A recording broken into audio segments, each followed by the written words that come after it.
சாராள் 127 வருஷம் உயிரோடு இருந்தாள். இவ்வளவே சாராளுடைய வயது. கானான் தேசத்திலுள்ள எபிரோன் என்னும் கீரியாத் அர்பாவிலே சாராள் மரித்தாள்.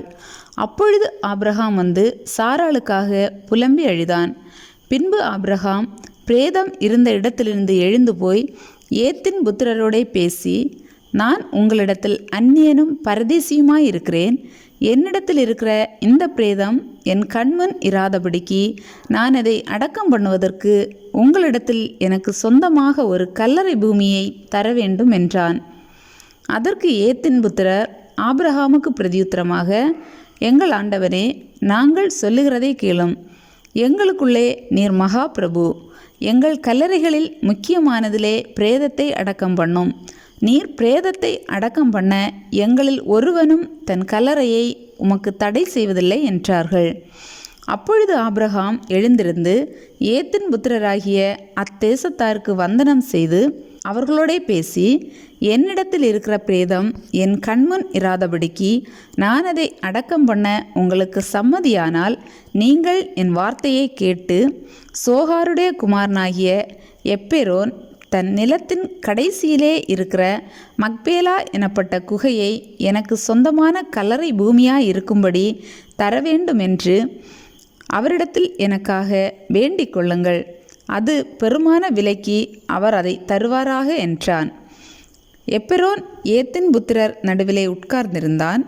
அப்பொழுது ஏத்தியனாகிய எப்பெரோன் தன் ஊர் வாசலுக்குள் பிரவேசிக்கிற ஏத்தின் புத்திரர் அனைவரும் கேட்க ஆபிரகாமுக்கு பிரதியுத்தரமாக, அப்படியல்ல என் ஆண்டவனே, என் வார்த்தையை கேளும். அந்த நிலத்தை உமக்கு தருகிறேன், அதிலிருக்கும் குகையையும் உமக்கு தருகிறேன். என் ஜனபுத்திரருடைய கண்களுக்கு முன்பாக அதை உமக்கு தருகிறேன். உம்மிடத்தில் இருக்கிற பிரேதத்தை அடக்கம் பண்ணும் என்றான். அப்பொழுது ஆபிரகாம் அத்தேசத்தாருக்கு வந்தனம் செய்து தேசத்து ஜனங்கள் கேட்க எப்பெரோனை நோக்கி, கொடுக்க உமக்கு மனதானால் என் வார்த்தையை கேளும். நிலத்தின் விலையை தருகிறேன், என் கையில் அதை வாங்கி கொள்ளும். அப்பொழுது என்னிடத்தில் இருக்கிற பிரேதத்தை அவ்விடத்தில் அடக்கம் பண்ணுவேன் என்றான். அதற்கு எப்பெரோன் ஆபிரகாமுக்கு பிரதியுத்தரமாக, என் ஆண்டவனே, நான் சொல்லுகிறதை கேளும். அந்த நிலம் 400 சேக்கல் நிறை வெள்ளி பெறும். எனக்கும் உமக்கும் அது எவ்வளவு காரியம். நீர் உம்மிடத்தில் இருக்கிற பிரேதத்தை அடக்கம் பண்ணும் என்றான். அப்பொழுது ஆபிரகாம் எப்பெரோனின் சொல்லை கேட்டு ஏத்தின் புத்திரருக்கு முன்பாக எப்பெரோன் சொன்னபடியே வர்த்தகரிடத்தில் செல்லும்படியான 400 சேக்கல் நிறை வெள்ளியை அவனுக்கு நிறுத்து கொடுத்தான்.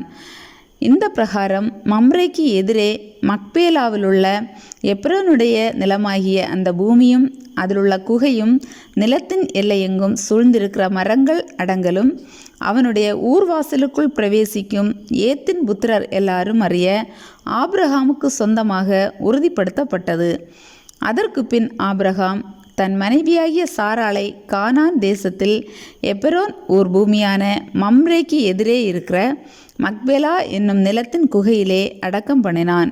இப்படி ஏத்தின் புத்திரர் கையில் கொள்ளப்பட்ட அந்த நிலமும் அதிலுள்ள குகையும் ஆபிரகாமுக்கு சொந்த கல்லறை பூமியாக உறுதிப்படுத்தப்பட்டது.